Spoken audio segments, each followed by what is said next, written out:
Okay, it's March 29th, and it's the end of the day here, and we have want to just show you what we're looking at. So this is, if you go back, you can of course go back and see the pre-market video that we did and how that all played out. So want to show you here what we're looking at. And over here you can see that we have, so starting out this morning, what I don't want these videos to become is that there's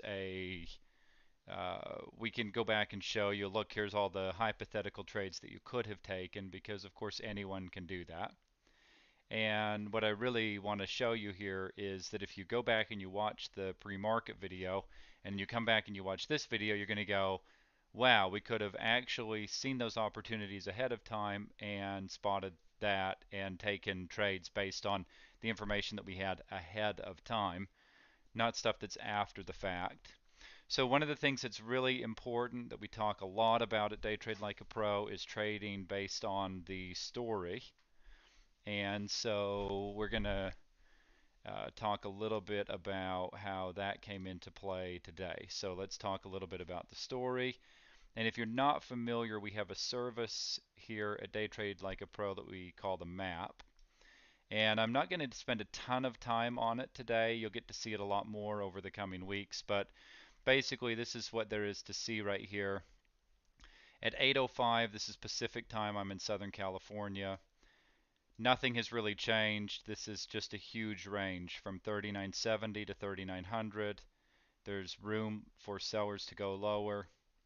Okay, so basically a range up to 3970. That would mean that we need to break out up above 3970 in order for there to be more than just a range.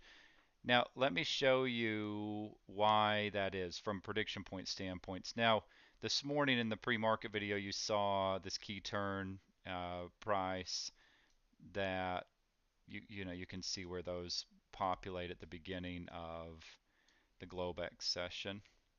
They're different each day. So those were there. Some days they're very useful. You know, some days they're certainly more useful than others. But I like having them on my chart, so that's something that I have up there. And basically what happened was you had the open, we had this push up just in front of key turns, and that was 60, which we talked about this, so potentially shorting up here in this area. So again, I'm going to tie a lot of this back to pre-market. So pre-market video was we could try shorting up in this area. And it did, this is 58 quarter. This is 61.50. The high there is 60.75. So good short opportunity here based on what we said in the pre-market video. And then where did that come back to? Well, it came back to the CP at 32. Well, the CP was 32 quarter. It came below that by 2 ticks. So good opportunity there. Now notice that it did not come back and retest it. So this one you could say was tested. This was not retested. So it came back. They ended up holding there.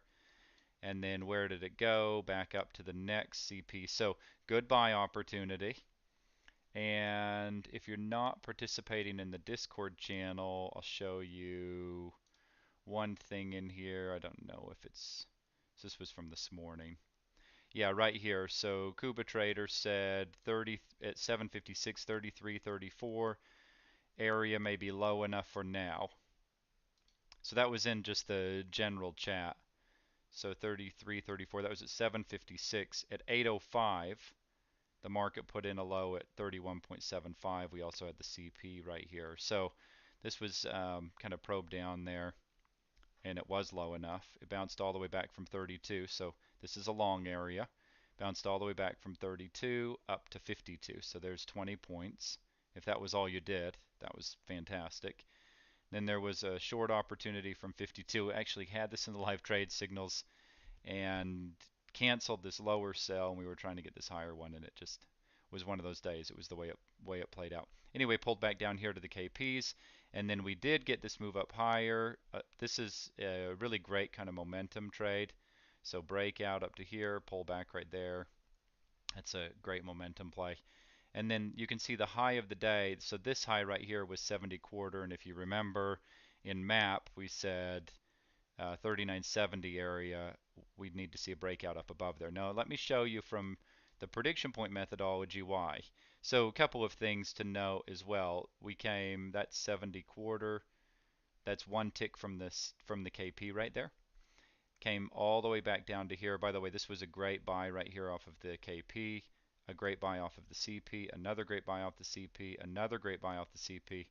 There's dozens and dozens of points in here in those trades if you were trading any of those. This was a little high for me. I don't like that. I like the short up top. And full disclosure, I actually am still holding short from up here earlier today. So I'm going to try and swing that overnight and see if it'll turn into anything, but may not.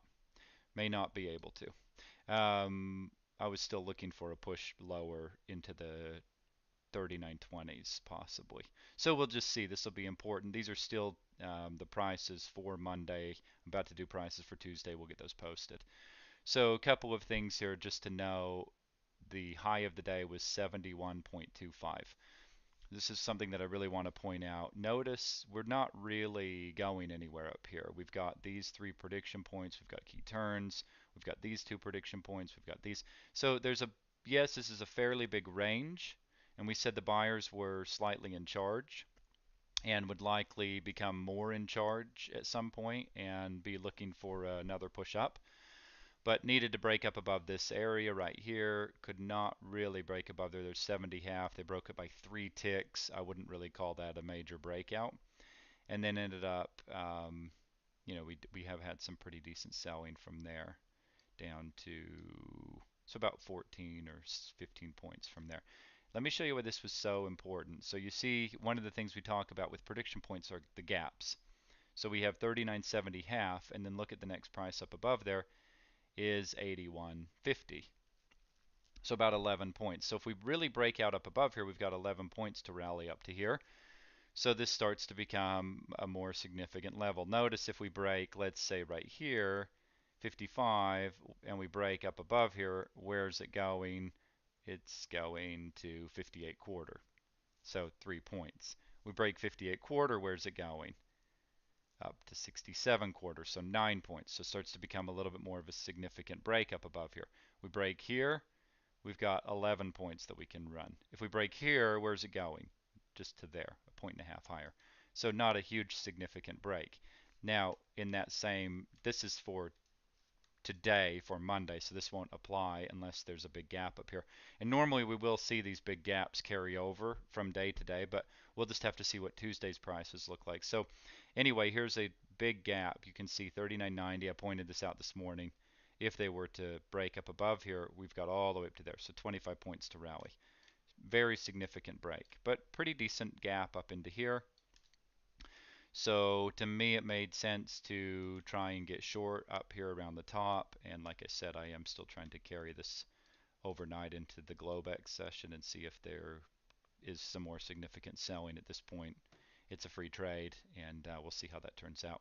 But that is sort of the review of today. If you go back and you listen to what we talked about in the pre-market walkthrough, I think there was some really actionable stuff that came into play that you could have absolutely benefited from as the market, as things went on here. So there you have it. I'll be back in the morning with a pre-market walkthrough. I'll try to get that up 15 or 20 minutes prior to the open. We'll see how this plays out overnight, and we'll go from there. Hope you're having a great night, and we'll see you all in the morning.